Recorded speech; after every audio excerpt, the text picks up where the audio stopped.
Imagine a world in which children are fed tasty and nutritious food at school, and every child knows where their food comes from. That's Jamie Oliver's dream world, a vision he's trying to create without the help of the Education Secretary Michael Gove, who he accuses of not caring about school food. Well, earlier I joined Jamie Oliver in London, where he was hosting his annual Food Revolution Day, and I asked him what he thinks good food is. Good healthy food is stuff that's come from the ground, full of nutrients, that's going to be beautiful for your body. We're talking a bit of everything. You know, it can be meat, fish, vegetables. You know, it's real food, stuff that you've taken, done stuff to, and created a lovely meal. The government's got this school food plan, yes, which takes in quite a lot of that, doesn't it? Mm-hmm. I mean, teaching kids to cook, yes, compulsory.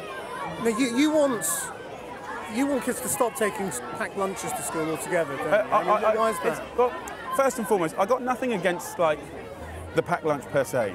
I think if you did a review of the quality of 1,000 packed lunches, I think you'd be amazed how bad they get. Some, a horrible percentage in my experience, I've looked at thousands and thousands, with and without permission. I'm fascinated by it. I'd say some are close to child abuse. So are you still very angry with Michael Gove and what he's done? I mean, because you... I think anger is the wrong word. I think, you know...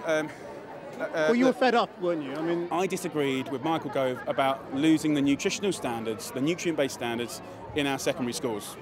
And it got in under the radar with academies, and now academies have become the status quo. They've become, by far, the majority.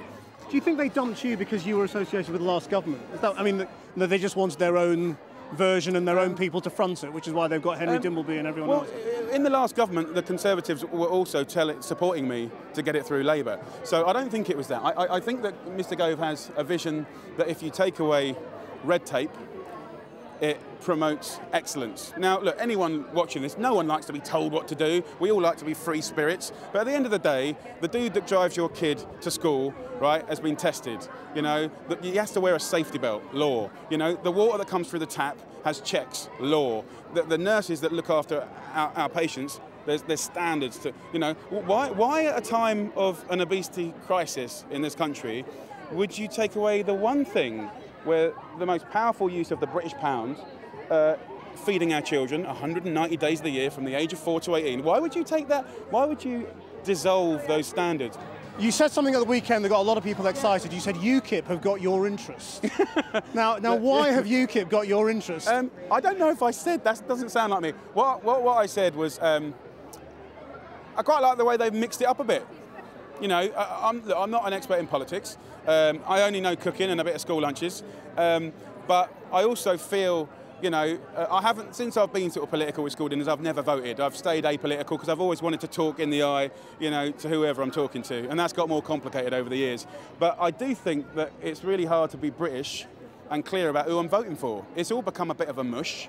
You know, I think like the response from Maggie Dine, who was very clear about what she did in a time where you had, you know, light and shade. That's not where we're at now.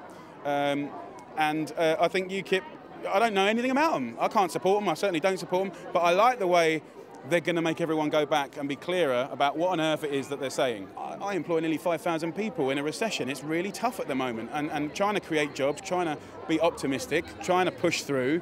You know, you need leaders that are really clear, really blunt, really to the point. I didn't expect the Times to say UKIP pucker. That I was not happy with.